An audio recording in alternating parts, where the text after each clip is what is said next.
Good evening, Nick. Good evening. I'm usually seeing you on Saturday mornings Yeah, with Julia. yeah. I was gonna say that Phil looks familiar. Yeah. Hey, Brady, haven't seen you in a few months. It's been a while, indeed. Glad you're back in town. Thank you. Yes, yes.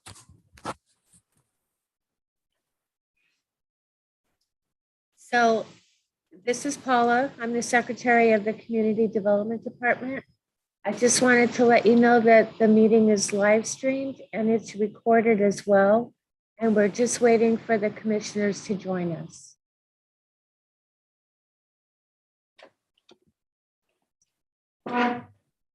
Well, the rest of the commissioners. Welcome, Nick.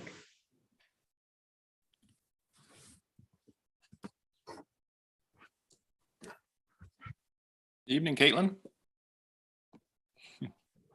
Nice to see your face, Brady. Yeah, and that's Phil, who I was warning you about. Yes.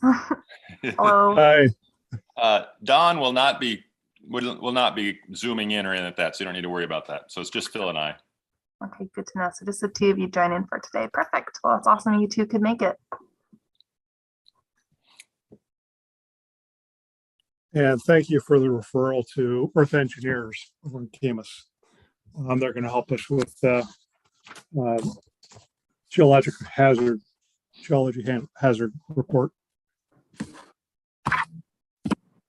Great. Good, good.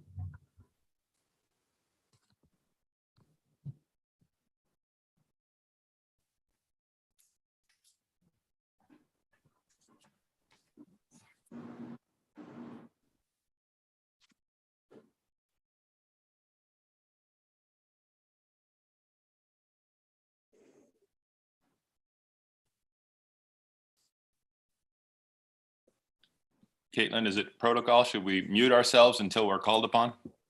Okay.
Good evening. We're just waiting for the rest of our commissioner people to show up so that we can have a quorum. Chair Cornett, I just want to let you know we have one commissioner who's new today, and Nick Portella is on the screen, and this will be his first meeting. Excellent. Hi, Nick. How's it going? Well, nice to meet y'all. Yeah, I'll give you a nice formal introduction when we get this show on the road.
We have 3 so far. We're getting there.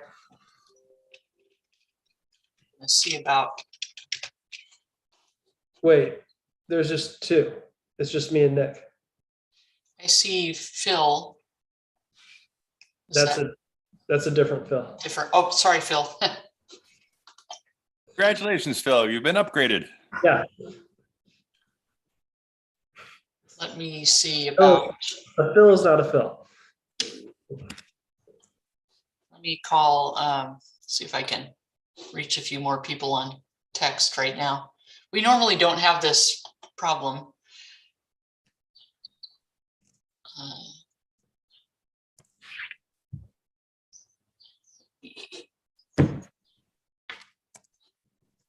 Cody, how many people do we need for a quorum? We need 4. Sorry, hang on. Yeah, we need 4. Let me, So, yeah, we need 2 more people.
All right, cool.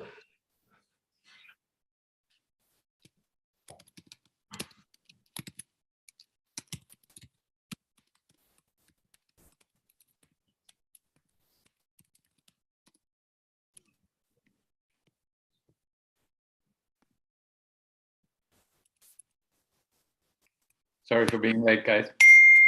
Oh, no worries. All right.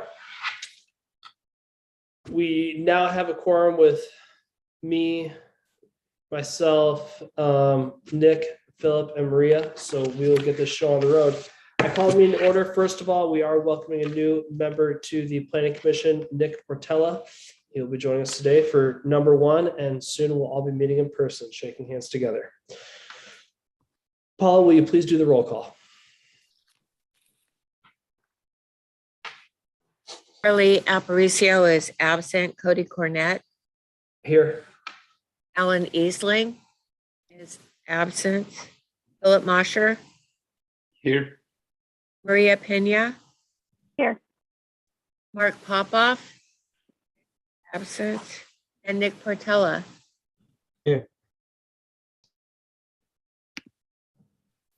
Excellent. Let's take a moment for the Pledge of Allegiance, please. I pledge allegiance to the flag of the United States of America and to the republic for which it stands, one nation, under God, indivisible, with liberty and justice for all. All right. Approval of the agenda. I would like to make one change, please. Let's move the staff comments, project updates, and commissioner comments, questions, items 6 and 7 to the end of the meeting. And if I could formally put in a request that those always be at the end of the meeting, if that's possible, please. Paula, can you make that request with our city clerk so that we can permanently do that? That's the chair's request. Is that the wish of the I've made board? that request. Is that the The wish city- of the commission? Can we have a motion and a vote on this, and then I can raise it with the city clerk? Oh, sure. I'm motioning that we move items 6 and 7 to the end of the meetings. For permanently, is this a permanent request? Permanently. Yes. Okay, And do that you is- have, do we need a second? Okay, I'll second that. Philip, Excellent. Thank you. And we need to vote on that as well. Correct. All in favor of moving items 6 and 7 to the end of the meeting for ever, I guess, raise your right hand and say aye. Aye. Aye. aye. Excellent. That is a unanimous yes, moving items 6 and 7 to the end of the meeting. thank you. Now with that over with, does anyone care to approve the agenda, please? Motion to approve the agenda as written. Excellent. May I have a second, please? I second that. Excellent. That has been motioned and seconded. All in favor of approving the agenda, raise your right hand, say aye. Aye. Aye. Aye.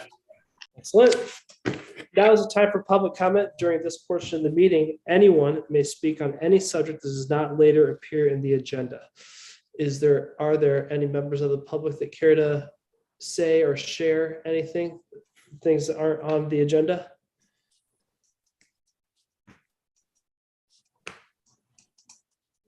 Nope. All right. We will dive right in to the quasi-judicial public hearing. Bear with me. Now is the time specified for the planning commission to conduct a public hearing. The purpose of this public hearing is to consider the following matter. Consideration of adjustment application number 056-22 to reduce the minimum lot depth from 60 feet to 50 feet to allow the applicant to partition the property into 2 lots on an existing 50-foot wide property. This results in a reduction of approximately 16%. The substantive criteria upon which the planning commission will base its decision in this following matter are found in the Dallas Municipal Code's land use and development ordinances, articles 3.010, 3.020, 3.080, and 5.020. A public hearing is required by law and certain rules apply. But first and foremost, you must be recognized by the chair in order to speak and present testimony. When recognized by the chair, please unmute your microphone, state your name and mailing address for the record. The hearing is required by law to be tape recorded. Generally, the public hearing procedure is as follows. Prior to the public hearing, a determination will be made of the qualifications of the commission members and allow for challenges from the audience. I will open the public hearing with a staff report. The purpose of the staff report at this point is to further identify the applicable criteria of the case being considered and to provide background information about the case. After the staff report, we will hear testimony from the applicant. Next, we will hear testimony from the proponents, those persons in favor of the application. Next, there will be testimony from the opponents, those who do not favor the application. Next, there will be testimony from anyone else who wishes to offer testimony or ask questions. Then, to honor the right of rebuttal, we will again hear from the proponents. To expedite the hearing, the commission members may ask questions of any person as they testify. When this process has been concluded, we will close the public testimony portion of the hearing. During the hearing, some important standards apply. First of all, those who testify must hold their testimony to the decision criteria. As in all land use hearings, there are a complete set of rules, procedures, and criteria we must follow. Second, failure to raise an issue accompanied by statements or evidence sufficient to afford the commission members and the parties an opportunity to respond to that issue precludes an appeal to the Land Use Board of Appeals based on that issue. Third, the failure of an applicant to raise constitutional or other issues relating to proposed conditions of approval with details specific enough to allow the city to respond to the issue precludes an action for damages in the circuit court. Fourth, prior to the conclusion of any public hearing, any participant may request an opportunity to present additional evidence, arguments, or testimony regarding the application. If such a request is made, the law states the commission must grant the request by either continuing the hearing to a time and date at least 7 days from the date of the initial hearing, or the record must be kept open for at least 7 days. These are the rules. Are there any questions? All right. A question for me. Can I make a comment? Sure. And it's a ridiculously small detail. It is not a question about it, but I just noticed that in the proceeding rules, it says that this must be tape recorded. I don't think anybody is tape recording anymore. So I would just suggest that we take the word tape out of that. Noted. Thank you. Have any members of the commission had any ex parte contacts, conflicts of interest, or bias which would prevent you from rendering an impartial decision on this matter? I'll just go around the screen here. Nick, any ex parte contacts, etc.? Nope. Sorry, Commissioner Portello. Commissioner Masher, any ex parte contacts? No, not to my knowledge. Okay. Commissioner Pena, any ex parte contacts or conflicts of interest? Nope. Okay, I have not either had any ex parte contacts, conflicts of interest, or etc. Does anyone in the audience wish to challenge the qualifications of any members of the commission? Okay, sounding no. Let's open the public hearing and the staff report. Public hearing is now open. May we please have the staff report? All right. I'm just going to share my screen here. Thank you. Okay. Looks like we're good to go. Well, hello, my name is Caitlin Cook. I'm the assistant planner with the Community Development Department. I was the planner assigned to this application, so we're going to dig right in. There we are. Okay, so this is an adjustment application. The applicant was Brady Wolf, who was present today. The landowner is Columbia Gorge Habitat for Humanity, and the subject lot is currently addressed as 800 East 13th Street here in the Dalles, and the zoning is high density residential. So this application is requesting an adjustment of the minimum lot depth requirement in the high density residential zone, or we'll reference it as the RH zone throughout this presentation. So they're requesting an adjustment of this minimum lot depth from 60 feet to 50 feet, so a reduction of 10 feet or 16%. So a little overview of this particular lot. As you can see on the map, there is a house shown. This house was demoed due to fire damage in 2016. And during our comment period, there were no comments received from the adjacent property owners. So this is the proposed site plan. As you can see, they displayed Kelly Avenue and 13th with the lot division proposal. And these are their proposed houses, like house envelope. This is just their proposal for the building permit, and that building permit review will happen after the minor partition, after the adjustment, if it is approved, and then the partition, and then the building permit, just so y'all have some context of this application process. So digging right in to this application, they are requesting a quasi-judicial adjustment because they can reduce up to 20% of the lot width or depth requirement, but not less than a minimum width of 35 feet in a residential zone, a minimum width of 35 feet in a residential zone, and a minimum depth of 50 feet in a residential zone. And so they are not going past that minimum depth requirement of 50 feet. They are meeting it. So as you can see here, there's highlighted this new lot depth would be 50 feet for that southern property. And you can see, so it's a 50 by 60 lot. And in the high density residential district, the minimum lot area is 1,500 square feet per dwelling unit. Since there will be 2 single family homes on these units, each lot is going to be 3,000 square feet. So this meets the minimum lot area for the RH zone. And they, as you can see in the below here, the minimum lot depth is 60 feet. So that's why they're here for this adjustment today. So digging right into the adjustment review criteria. So the first one is the application of the regulation in questions would preclude all reasonable economic use of the site. So, you know, with this adjustment, is there going to be, you know, is it going to inhibit the economic use is kind of what this means. And as you can see from the surrounding lots around it, this is a pretty typical site. So it is a 50 by 120 lot. And as you can see from the plot plan here, this resembles many different sites here in the Dalles, especially in the RH zone. So in the RH zone with the minimum lot depth being 60 feet, this standard precludes many properties from further division. And staff believes an approval of this adjustment would encourage the economic use of this site. And then per the project narrative provided by the applicant, this adjustment for 2 parcels would allow them to spread the land costs across 2 homes, which would maintain the affordability for the proposed developments for their clients or prospective clients, being Habitat for Humanity. Next review criteria is granting the adjustment is the minimum necessary to allow the use of the subject site.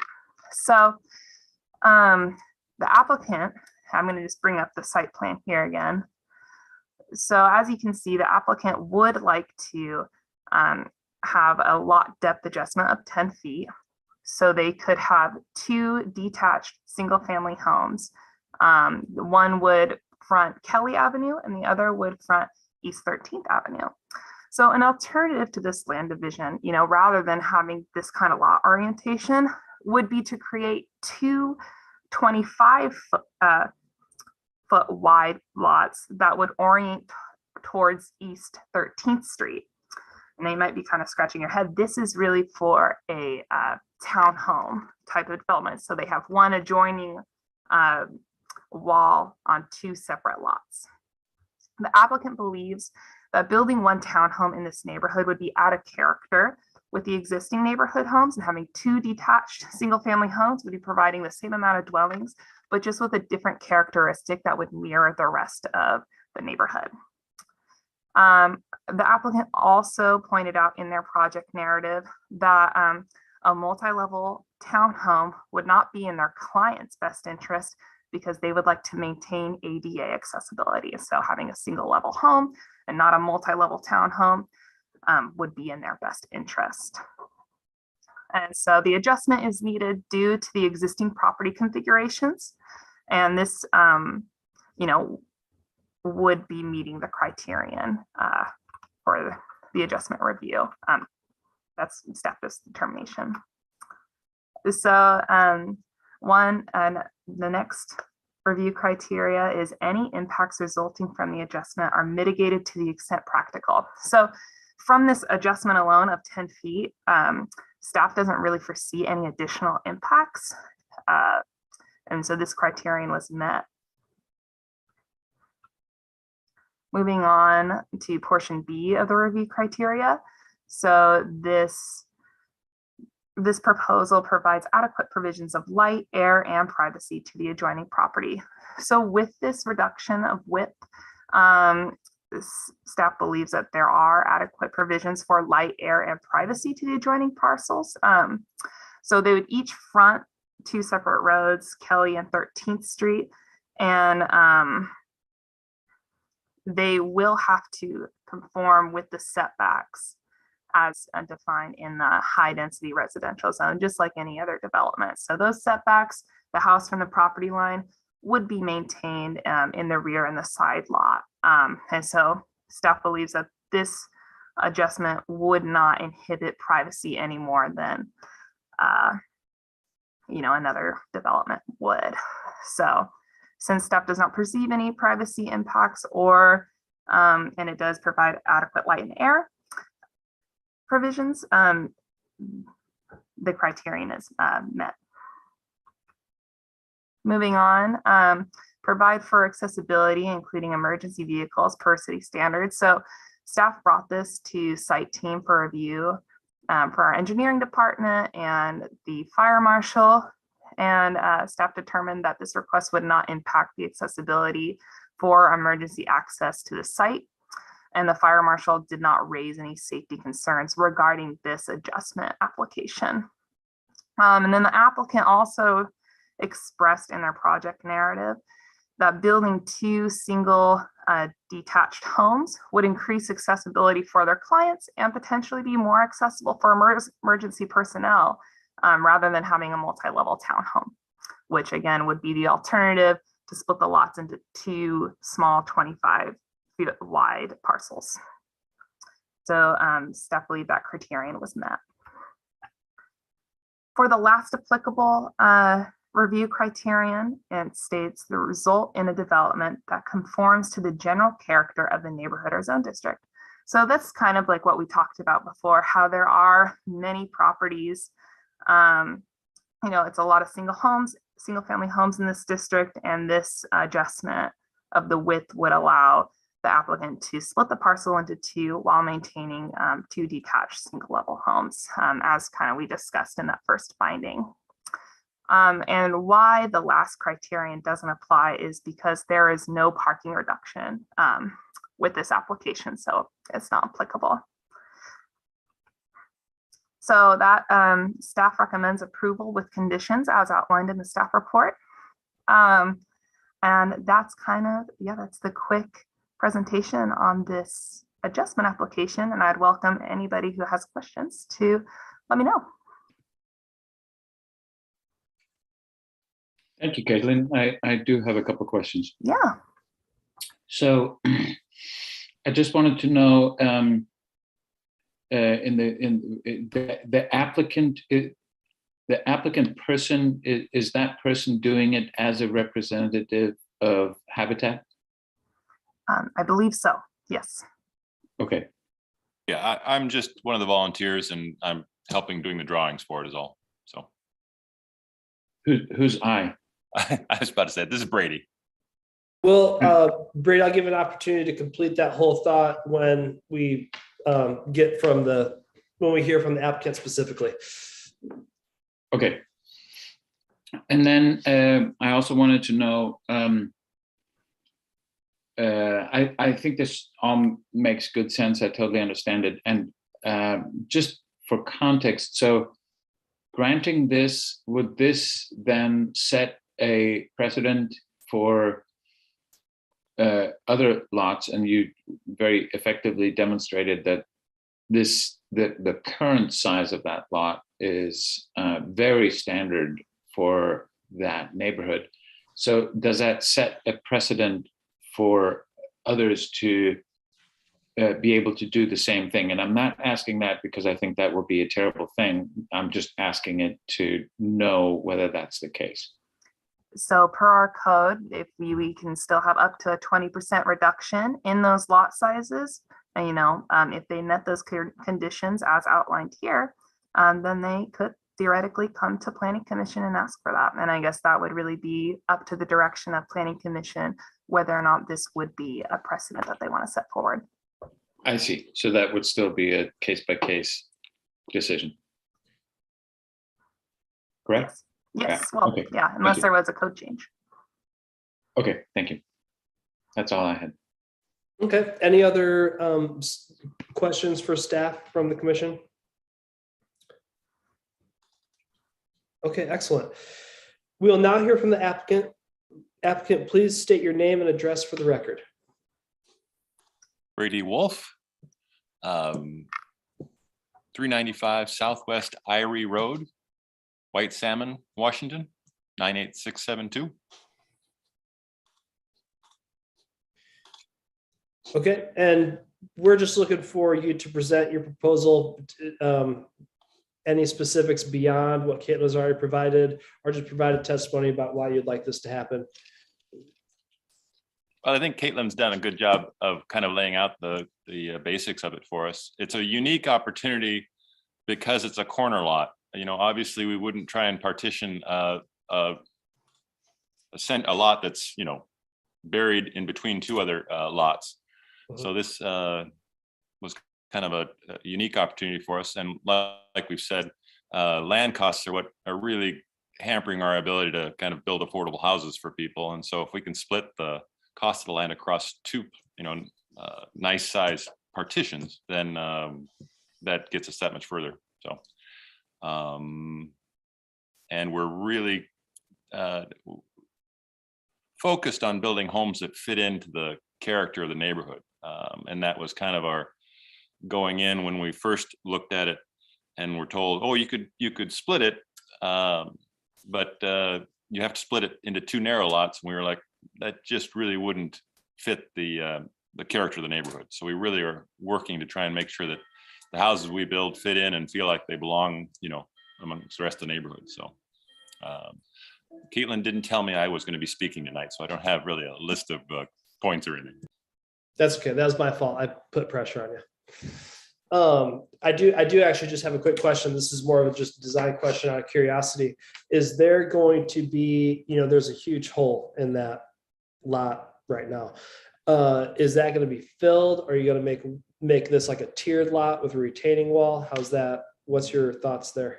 No, our current plan is to do a single story house on the south, you know, the uphill partition, and then do a, you know, a story and a half, 2-story house on that lower one. So we'll use that as kind of the daylight basement, I guess, walkout basement on the 13th street, you know, side. On the north side? Yeah. Okay, nice. Okay, does anyone else have any questions for the applicant or anything? The commissioners, that is. Excellent. We will now hear from anyone who wishes to testify in favor of, thank you, Brady. We will now hear from anyone who wishes to testify in favor of the application, besides the applicant. Phil, please state your name and address, your full name and address for the record, and go ahead. Good evening. This is Phil Johnson. I live at 6603 Little Buck Creek Road in White Salmon, 98672.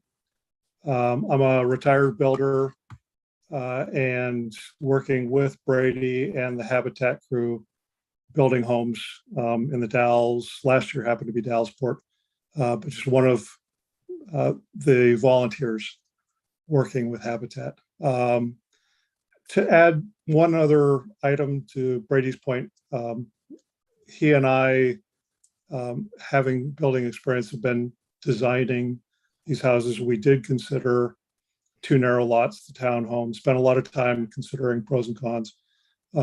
Aesthetics was a key component in not fitting the neighborhood. Another factor was the volunteer builder group that we have. We're hesitant to go to a 2 or 3 story construction just from a safety standpoint.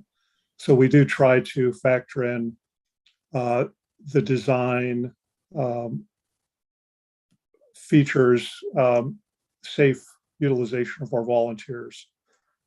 That's one of the facets that's very important for Habitat as we're looking at building. That's a little bit different than our normal builds in the community. Other than that, I can't really add anything to what Caitlin and Brady have said. Look forward to building more homes in the Dalles and make space for affordable housing. Thank you. Excellent, thank you. Does anybody else care to testify in favor of the application? Okay. Does anyone wish to testify in opposition to the application? Okay. Does anyone wish to testify that is not in favor or opposition, or they would like to just ask questions? These are members of the public.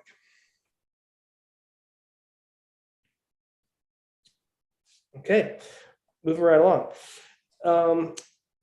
If needed, bear with me. Do commissioners feel they have enough information to make a decision? Yes. Yeah. Yep, okay, 3 yeses. If yes, is the commission ready for deliberations?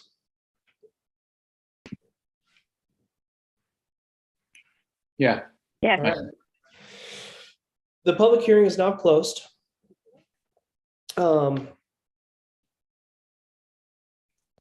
don't have much to add on this. Commissioner Portella, do you have any comments, thoughts, questions adding to this? Seem pretty straightforward and well presented. Thanks. Okay. Commissioner Pena, do you have any thoughts, additions, things like that?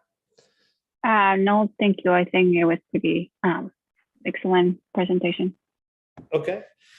Commissioner Masher, any further thoughts or anything? No, it all makes good sense to me. Thank you. Okay. Is the commission ready for a motion? Yes. And if you are indeed, please go ahead and make that motion. I motion to approve the application as presented. And I don't have all those numbers and stuff. Okay. I will get those numbers. Let me read it. I can read it to you. Hold on. Is 1 second. Oh. So you had moved to, I can read the motion if you'd like, and then you can say if you agree with it, to make it Great. simpler. The Planning Commission moves to approve adjustment number 0562-22, subject to the conditions as outlined in the staff report. Yes, I agree to that motion. That's my motion. I love that motion. Can we have a second on that motion, please? I'll second. Thank you, Commissioner Pena. That motion has been made and seconded. All in favor of approving the motion, staff recommendation of approving the adjustment application 056-22 of Brady Wolf to reduce the minimum lot depth from 60 feet to 50 feet, a reduction of approximately 16%. Raise your right hand and say aye. Aye. Aye. Excellent. Now, we have to go to the next agenda item, which is the resolution, which is where I was getting a little confused. Thank you very much to the applicants, and we're very much looking forward to seeing what you build there. Thanks for boosting the community. Thank you. We need to approve for resolution number PC 602-22. The commission needs to approve the adjustment application 056-22 of Brady Wolf to reduce the minimum lot depth from 60 feet to 50 feet, a reduction of approximately 16%. May I please have a motion to approve this resolution? I motion to approve the resolution PC 602-22. Excellent. May I have a second, please? Second that. Excellent. That has been motioned and seconded. All in favor of approving resolution number PC 602-22, approval of adjustment application 056-22 of Brady Wolf to reduce the minimum lot depth from 50 feet to 60 feet, a reduction of approximately 60%. Raise your right hand and say aye. Aye. Okay, that is unanimous by all four. That is slated to happen. Thank you to the applicants and to Caitlin for a good job. This has been one of those where I was asking myself, why do they have to apply for this? And it raised a question that we might want to consider changing our lot depth requirement to 50 feet, since we have so many lots that if you put two lots together, they're that wide. So it's a code amendment we'll look at, and this just like everything else caused us to think about whether we should adjust our code. So thank you for your patience, applicants, and we look forward to seeing your construction. And that's exactly why I asked that precedent question. It wasn't in criticism of it, but rather in hopes that we may do that to make that a lot easier. Yep. Thank you. All right, cruising right through the agenda. Item 10, discussion item. Director Cannon, are you gonna?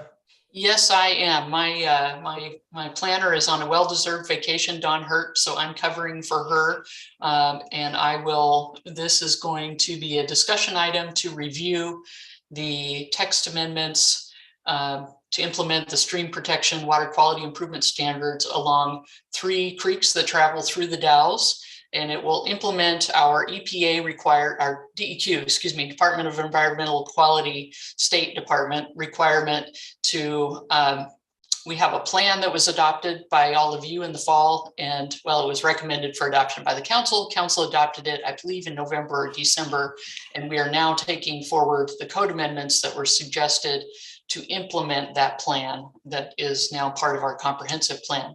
So I know that Dawn created this wonderful PowerPoint. I am unable to find it, so I'm going to just use the packet. And my apologies about that, but I will take you through this, which I think is a pretty straightforward explanation. In the city of the Dalles. So let me just back up. Some of this language is a little bit technical. So total maximum daily load implementation. You may be wondering what that is. These are scientific terms that relate to stream water quality. And the goal here is to protect our fish, our migrating fish, our salmon and other fish that migrate in all 3 of our creeks. And one of the main things that we need to improve on is we need to improve water temperature so that it's more healthy for our fish to migrate and travel through our streams. So one of the most important ways to do that is to provide shade and riparian vegetation. And a way to provide that vegetation is to ensure that there's an adequate buffer along all the creeks. We have a requirement in our city that development be set back 50 feet from the top of the bank. Basically, there's a measurement in the code that's defined. And this code amendment is not proposing to change that buffer, but it is proposing to make some changes to how the buffer can be modified for future development along the 3 creeks in town. And so I'm looking now at page 19 of 62, and we're going to walk through the modifications that are going to be proposed. And this is discussion only. It's kind of FYI. I'm happy to answer any questions. We are going to be coming back in a public hearing to share this in a more formal legislative hearing with all of you, but this is more for discussion at this point, so you're aware of it. Okay, so what we have in our code are we have the ability to modify, applicants can request to modify the stream corridor. the overlay district boundaries. That's what we call it. And the first way is, as currently written in the code, allows for a 50-foot stream setback to be reduced by 50% when a riparian restoration plan is submitted. And it's allowed administratively. So the director, someone in my position, can grant this subject to meeting certain criteria. What we are proposing to do, because it's actually, we are an outlier in the state of Oregon. This is one area where our code doesn't meet state requirements, and our code has certain ways that we can modify stream setbacks. This is an outlier. It doesn't meet the safe harbor regulations. Safe harbor are those basic regulations or basic standards that meet the state requirements. So this one doesn't. This is an outlier. We're proposing to get rid of this administrative modification technique in our code. But stay tuned. There still will be a way to modify the adjustment. You can adjust the 50-foot stream setback. Currently, if you look at proposed update number 2, that's on page 20 of 62, we currently allow for a reduction, and that will be approvable at the planning commission level, and it allows the planning commission may approve a hardship adjustment to the stream setback provisions of this chapter without going through a formal variance process under the following circumstances. So where it makes it impossible to build a structure on the property in the underlying zone, the planning commission may allow reductions of the setback standards of the underlying zoning district by up to 40%. That's the proposal. Currently today, there's a reduction allowance of up to 67%. And what the DEQ told us is that in order to get compliant with the total maximum daily load or stream water quality requirements statewide, we need to reduce this variance from 67 to 40%. So you can ask for almost a 50%, almost half a reduction if you have a situation where the building, the lot is otherwise unbuildable. So we haven't processed one of these since I've been on staff here in the Dalles. So I just mentioned that it has been a funny time in the economy. However, I don't think we get many of these. So I just wanted to let you know. So that's update number 2. Update number 3 currently allows, our code currently allows 3,000 square feet of impervious surface within the 50-foot stream setback if it is still considered impossible to build after considering the effect of a hardship adjustment. So what we're saying here now is that currently allows up to 3,000 square feet of impervious surface. We're proposing to bring that down to 500 square feet. So I think when I compare this with other cities I've worked in, the Dalles is very permissive for what it currently allows inside the stream setback. This is bringing it more in line with what other cities allow. So these adjustments are considered necessary from the state to bring us into compliance with water quality standards and more in line with the regulatory tools that are currently available statewide for development near creeks. So that is the recommendation. If we are happy to answer any questions and have some informal discussion about this evening, but do want to answer those before we come for a legislative hearing next month. So I'm happy to answer any questions that you might have about this.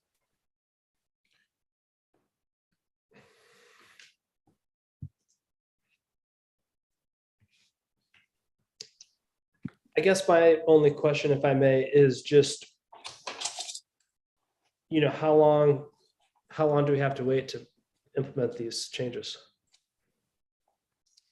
We have what's our deadline for compliance? Yeah. We are way behind our deadline for compliance. We've needed to have a TMDL plan since 2010. We just adopted it last year, and I can't explain why, but we are now kind of 12 years out of compliance with having a plan. We now have a plan, so we've met that milestone required by Department of Environmental Quality. However, we haven't done this implementation. So we're required by this spring to have this adopted, this amendment adopted. And Okay. that's our schedule. Okay.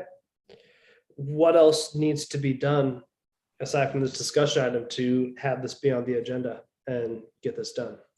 The next step would be to send out the notice as is required by state law. We send a notice to the state Department of Land Conservation and Development 35 days ahead of the next hearing.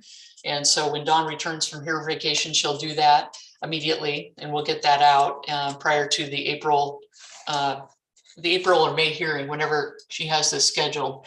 And we will, or maybe she's already done that. But in any event, we need to do that. And then we need to provide the required notice for legislative hearings. And I believe that goes into the newspaper for a required hearing notice. And then we'll bring it before you on April 21st.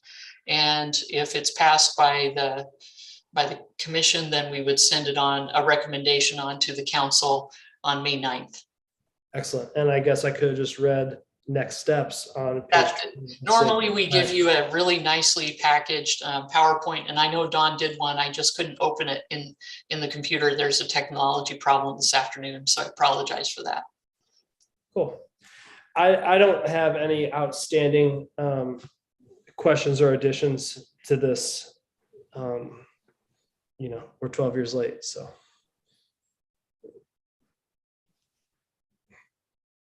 And I just want to anecdotally mention that one of our planning commissioners, I remember him, maybe he told me informally, but he mentioned that he saw a spawning salmon in the creek, and I thought that was pretty special in Mill Creek.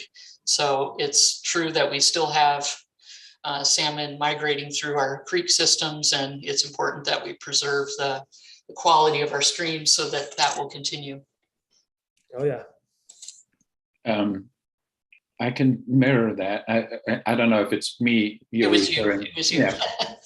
Yeah. I found a really good sized salmon in my favorite dipping pool in the creek. It was very exciting. Excellent. So any further questions about this item? And if not, I can move on to the next one. Okay, I'm hearing silence. Okay, thank you. So on this one, I have a PowerPoint, so I will share my screen here. A second.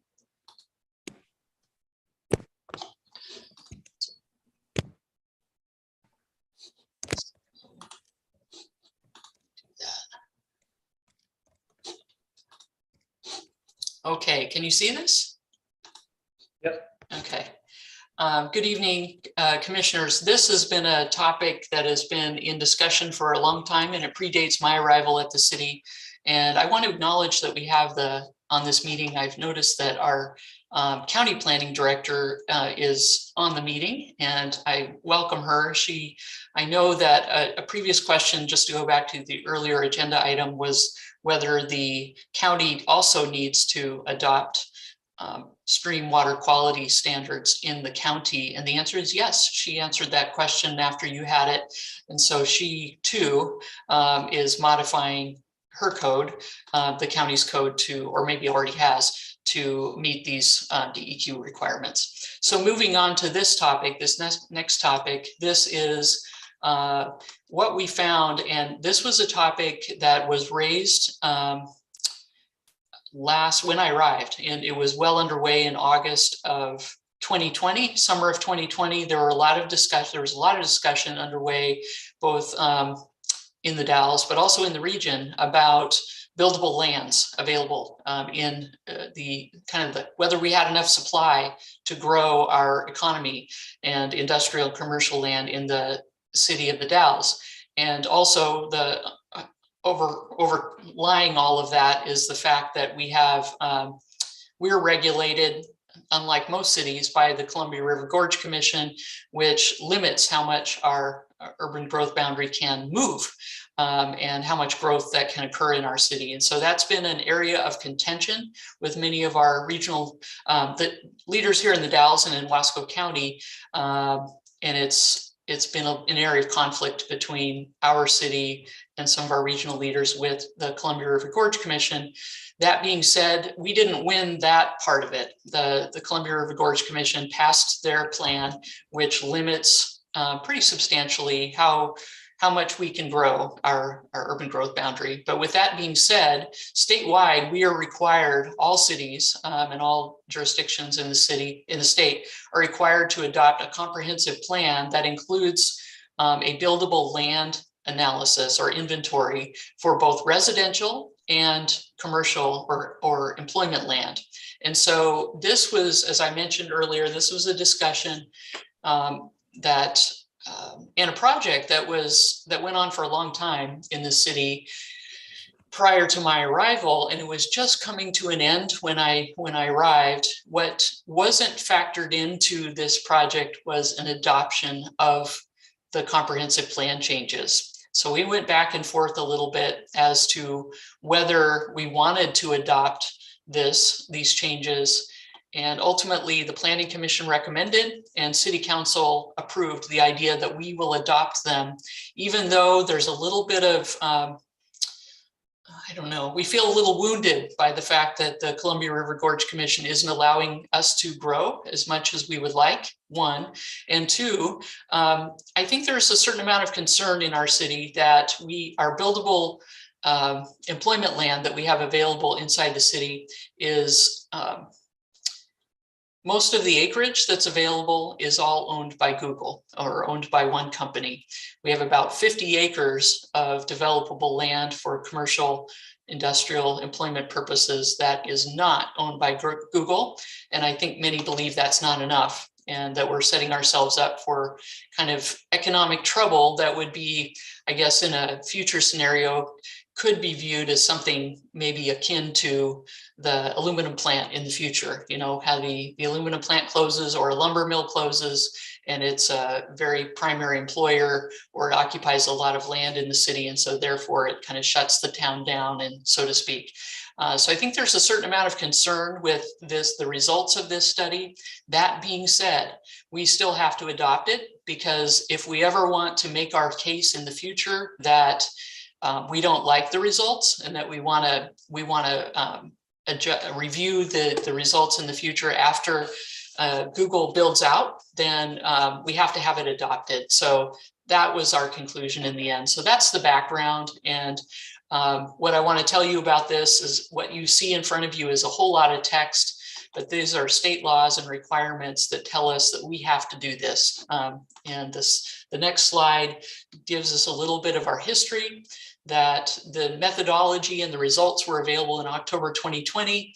Planning Commission discussed it and City Council discussed it in the fall of 2020 and into early 2021. And it was agreed that the City Council would follow Planning Commission's recommendation to adopt this back then. Why have we waited until now? We've been busy. We had some staffing issues in the summer and fall of this past year, 2021, and we are back fully staffed and ready to do this. And we needed some consultant help, and consultant help is available now to finish this work. So I am now sharing it with you.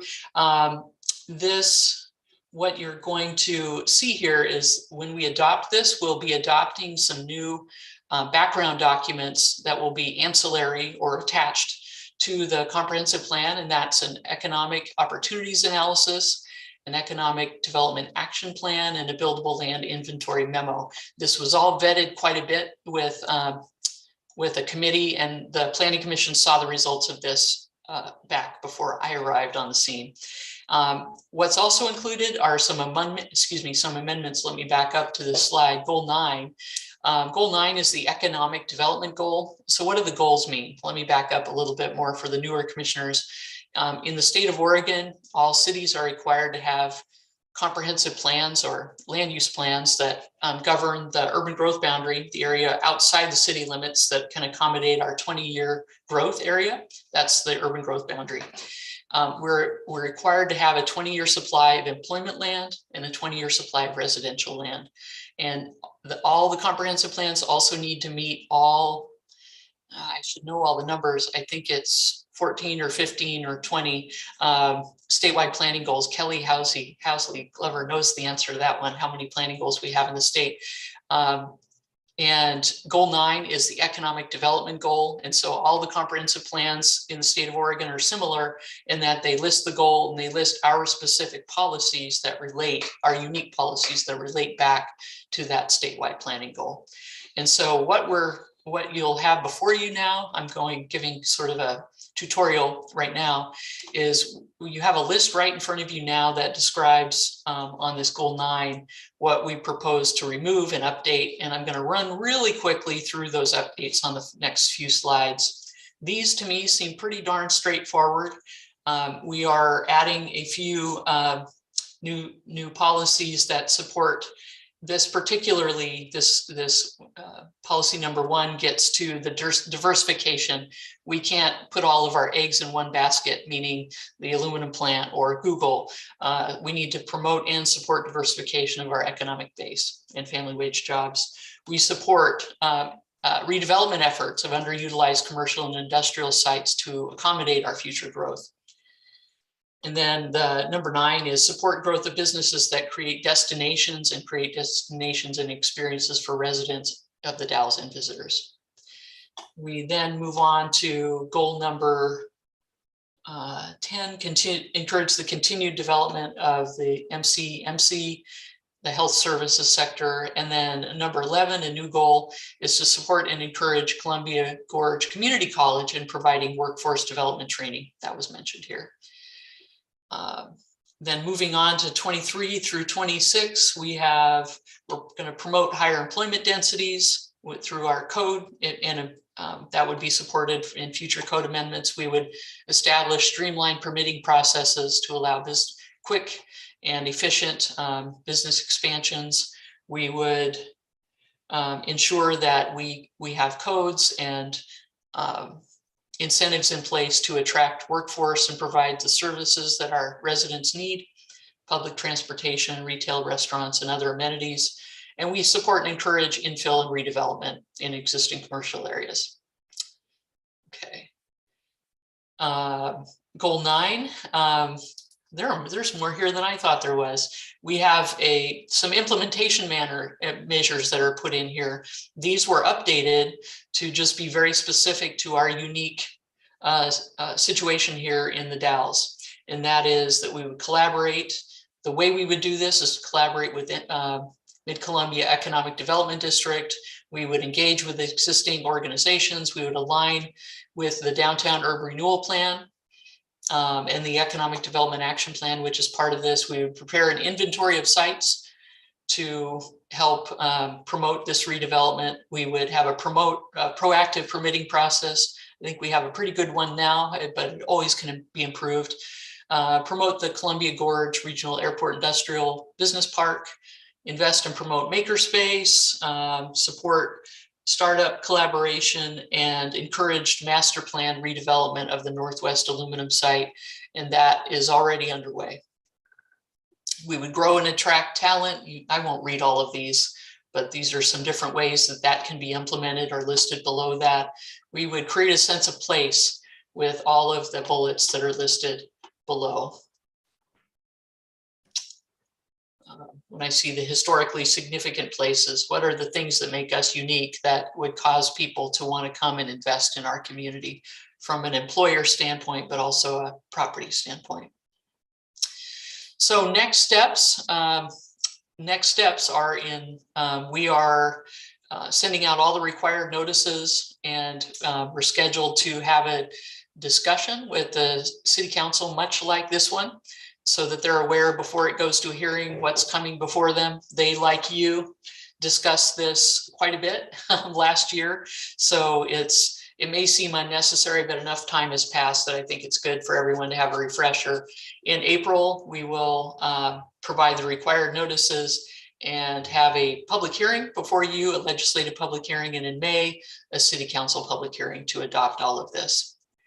And so with that, I am ready to answer any questions. I can go back, I can stop sharing, but I can also go back to this presentation at any time and answer any questions you might have.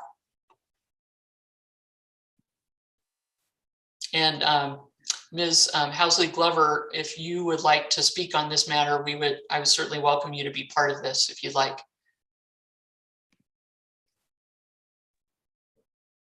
Thank you, Director. I'm happy to answer any questions that Commission may have as it relates to anything within the UGB or impacting the Wasco County, but otherwise you're doing a great job. Thanks. Thank you. She was here when it all happened and I wasn't, so. Can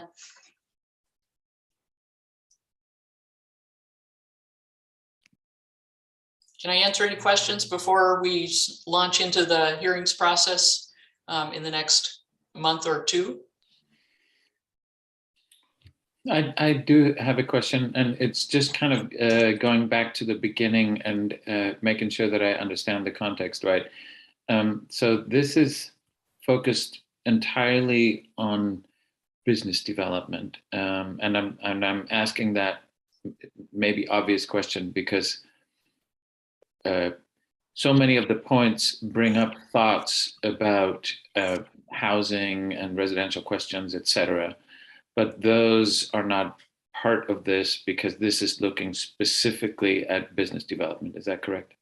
That's correct. And you raise a good point. I mean, in order to attract and grow talent and bring people to this region, we have to provide housing. So that's it all comes together. But the subject of this is really about, we do mention housing in one of these goals, a couple of these.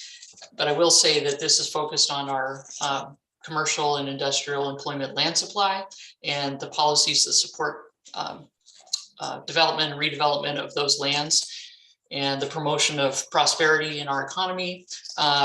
What will happen, we are going to update our, what I also learned upon arriving here is that we didn't adopt, and it's kind of embarrassing, but we finished our housing needs analysis here in the Dalles. We were way ahead of everyone else in the state. We finished it in 2017, but we didn't adopt it. And I don't know why we didn't adopt it, but we didn't. So what we're going to do next fiscal year, once the budget gets approved, is we have some money in the budget to update our numbers and to bring and update that. And fortunately and unfortunately, we're required now by state law to have one of these. We were excited because we had one of the first in the state. Now everyone has to do one. Our deadline is 2025, but we're going to jump ahead. We're going to update our numbers, and we'll have this adopted by late 2022 or early 2023. And we're really excited about doing that and continuing our very rich discussion about housing in the Dalles and policies that support it. Okay, that all makes sense. The other thing that struck me was that I really like the fact that even though this is all focused on business development, it does touch on quite a few quality of life and living standard points. And to that point, I'm going to put this in the chat. A little while back, I read a really interesting article that was looking at some research around what are the factors that have the biggest ROI on economic development of communities. And it was looking at a number of Midwestern towns, and it found that investments that traditionally would not have been considered economic investments or business investments, but that were clearly lifestyle investments, parks, transportation, recreation, etc., had an incomparably higher ROI on the economic development of these towns than the more traditional business investments like tax reductions or fees reductions or stuff like that. So thought that was really interesting, and it was very, very relevant to where we're at in the Dalles right now. I'll put that in. I'll put that link to that article in the chat, and so I really like the fact that that these suggestions go far beyond what traditionally would be considered just straight up and down economic stimulus. Thank you. Thank you, and happy to take that article and share it with the commission at I guess after this meeting. Actually, you know, I'm not seeing a chat. Excuse me. Based on the way we have to keep a record of the meetings, chat is disabled. But if you'd like to send the link to me, I can forward it to the commission and include the link in the minutes. Thank you, Paula. I'll email it to you right now. Thank you.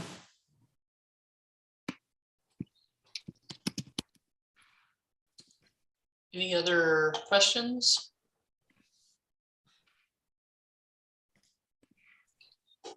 Well, that concludes this agenda item, and I'm ready to, Chair, I'm ready to move on to the items that we moved to the end of the meeting, whenever you are ready. Sure. Staff comments and project updates.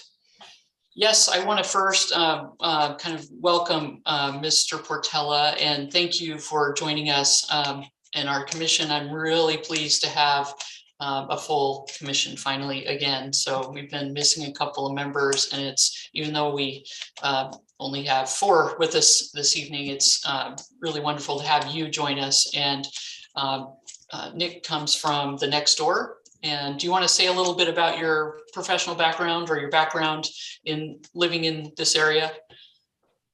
Yeah, I can say a little bit about that.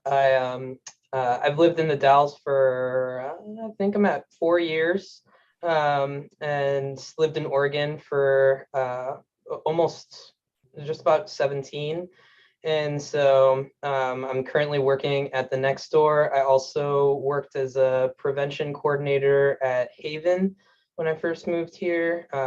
I manage all of the health promotion services, programs, working with our Native American population and Latino population, and migrant seasonal farm workers, all the folks who are typically underserved by our state services are the programs that I tend to lead up. And I'm also on the board and the leader for our Columbia Gorge Pride Alliance, which will be more than likely holding Pride in the Dalles this year. So that's pretty exciting, pretty good change. But yeah, I've just done a lot of community-based work, do mainly work with nonprofit organizations and just serving the community. So that's basically me. And thank you for your service to the Dalles, and I really appreciate and love all the work that the Next Door does for our community and for Hood River. Is it a 3-county area that the Next Door serves? It's like, who don't we? It's like whoever wants to jump in. Like, okay. It's mainly Hood River and the Dalles, and we do some work across the river as well. Yeah, that's good. Well, thank you. So I'm excited to have the 2 new members. Nick has not yet had an orientation with me, so we're scheduling that for next week. So thank you for jumping right into tonight's meeting. I was able to chat with him a little bit right before the meeting and warn him that he was going to be asked about conflicts of interest and asked to vote and so forth. So we'll have more time to discuss. So I did want to tell you about a few things that we're excited about in response to our difficult hearing last meeting about some code and density and so forth. It was the subject of an appeal. We have made some adjustments to our code. We have a draft version that's floating around our office that we will be sharing with all of you in a discussion format, much like we did today with the previous 2 agenda items, and we'll share that with you next month. So that meeting will be April 21st. So very pleased that we were able to jump on that work, and I want to thank Josh Chandler and Caitlin for jumping right in to that shortly after our last hearing. We also we'll be bringing back, Caitlin and I, if we can get to it in time for next meeting, we'll be dusting off our discussion and making adjustments. And I want to spend some time on the phone with Commissioner Mosher, who missed the first discussion about some possible amendments to our downtown ground floor requirements. Currently, we require a lot of ground floor commercial throughout a big swath of downtown, and these adjustments would make those requirements a bit more flexible. It wouldn't say you can't have commercial, but it would allow more flexibility of having residential on the ground floor in certain areas of the downtown. Certainly don't want to do that on 2nd Street or maybe even 3rd, where we already have a strong commercial presence. So we don't want to diminish our Main Street character with these changes, but we also want to be responsive to the market demand for new housing opportunities in our city, and particularly in the dense part of downtown. And then lastly, I wanted to talk about, just give a few updates. I know I've heard from a few of you that you'd like to be periodically updated on urban renewal activities. So really pleased you've been watching, and I have too, the progress made on the recreation building in downtown The Dalles, which is the former bowling alley site that sat looking kind of worn out. It had a collapsed roof that happened in 2019 or 2020, and then COVID hit. But our public-private, we had with Urban Renewal Agency, I'm the manager of that, had a public-private deal with Todd Carpenter and Carla McQuaid, who owned the Last Stop Saloon, and that the 2 storefronts out of the 3 are finished now, and they're ready to be occupied, pending some tenant improvements that need to be made specifically to those sites, but they passed Wasco County's building inspections for a temporary certificate of occupancy, and that's good enough for us, for our agency, because we know Mr. Carpenter is going to finish those other improvements. So we're ready to sell the property. We'll be closing this month or early next month on those 2 storefronts. The 3rd area is currently undergoing some demolition and has an approved building permit. It will be, I think you've heard this already, but for those that are new, the front of the storefront that sits between the Last Stop on the west side and the 2 new storefronts that are finished will be sort of an indoor-outdoor concept. In the front will be a storefront and a little bit of a bar space or an indoor seating area. But in the back, there will be a garage door opening, kind of a roll-up door opening, and it will open up to an outdoor seating area that can accommodate seating for the Last Stop, and also the new ice cream and candy shop that will occupy the space immediately to the east of that. So they're both owned by the Carpenters McQuaid team, and so both businesses will benefit from that outdoor. There will be a fire pit, a stage, so there will be room for outdoor seating, but also outdoor performances. And I just think it's going to be a great addition to our downtown. It'll create a lot of vibrancy there. So that will be the milestone completion date that we have in our agreement with Mr. Carpenter. Ms. McQuaid is to be completed by January 18th of 2023. So he's working on it, and you'll continue to see construction crews working on that. The next project that I want to give you an update on. Can I ask a quick question? Yes. Did I hear you say those buildings are ready to be sold? I thought they already owned them, or did I mishear that?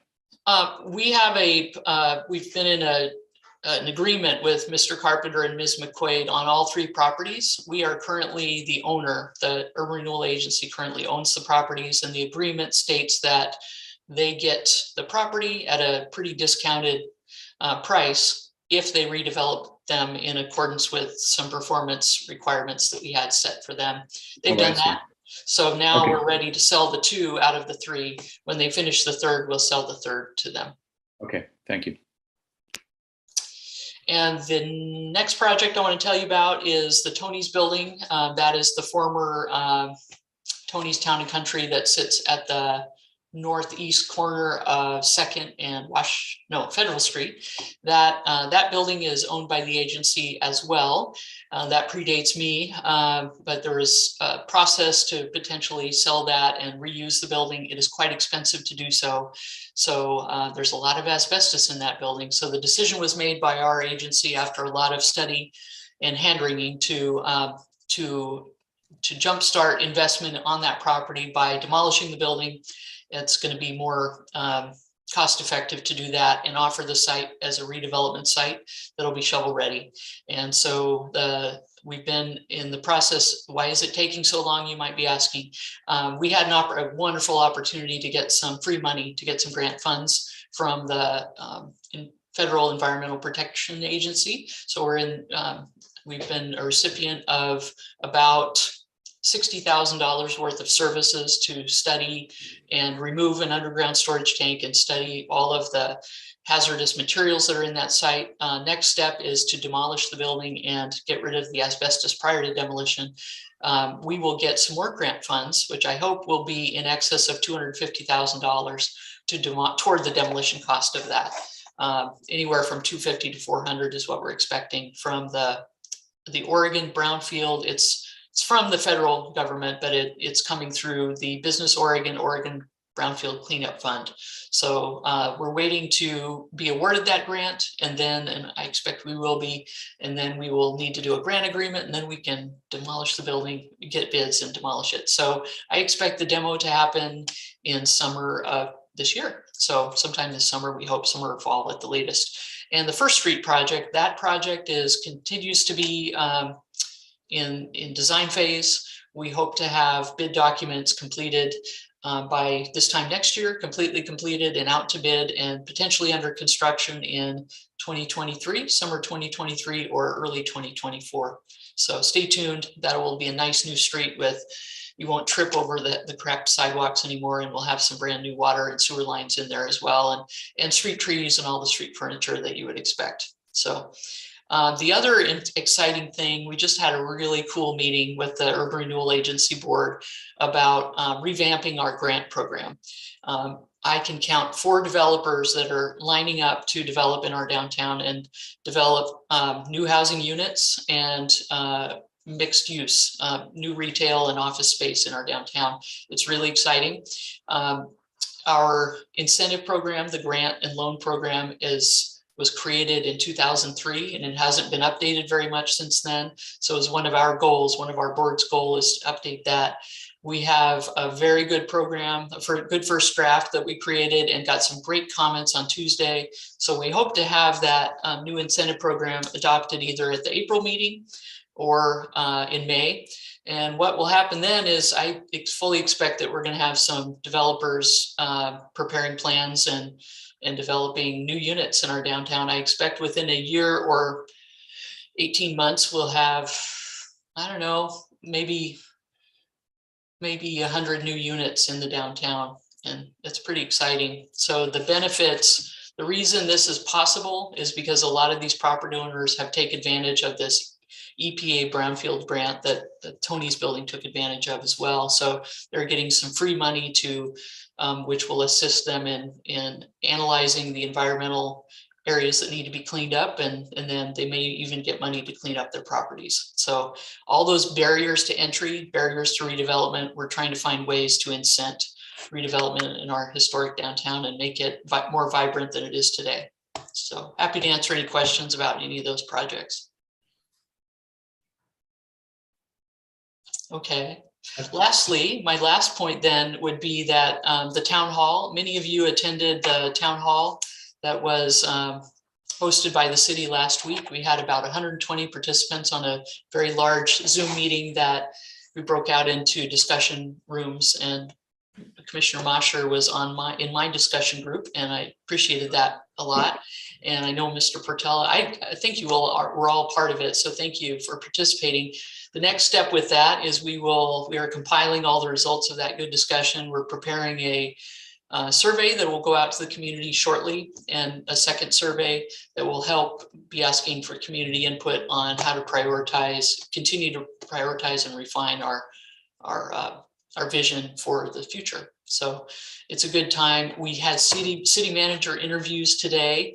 We had 4 candidates in the building in an interview setting with our city council and community members. And we hope to have a new leader very soon. So it's an exciting time to be in the Dalles, and I'm, as a staff member, looking forward to the future. And all of these staff members have experience or these applicants have experience with planning and economic development. So it's exciting. Awesome. Those are good updates right there. That's what we like.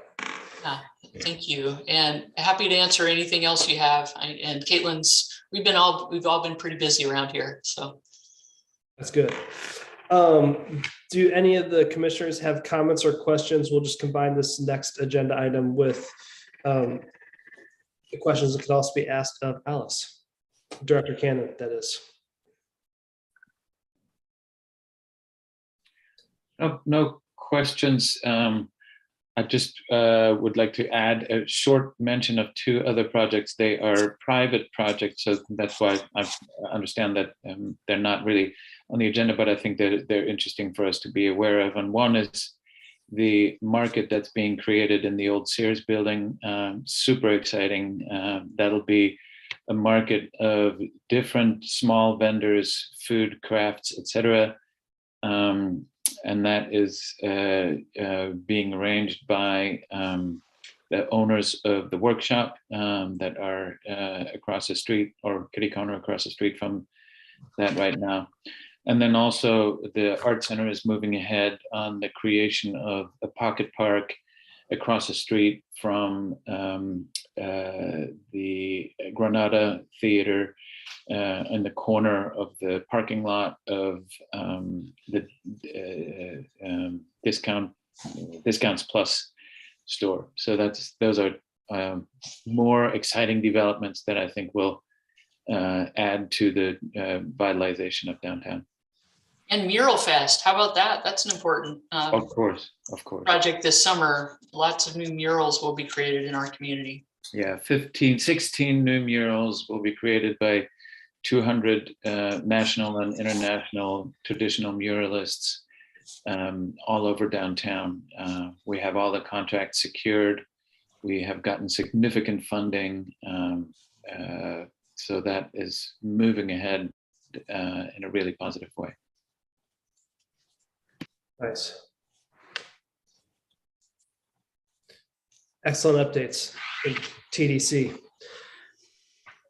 Maria, do you have any comments or questions? Did you call my name? Yep. Just touching base. No question. Okay. I don't have anything to add. Commissioner Portela, do you have anything you want to? All right. Well, thank you, especially Commissioner Mosher and Commissioner Cannon for giving us those committee updates. It's spring is in the air and all these exciting things are happening. So that's great. Unless anyone else has anything to add, thank you very much. And I will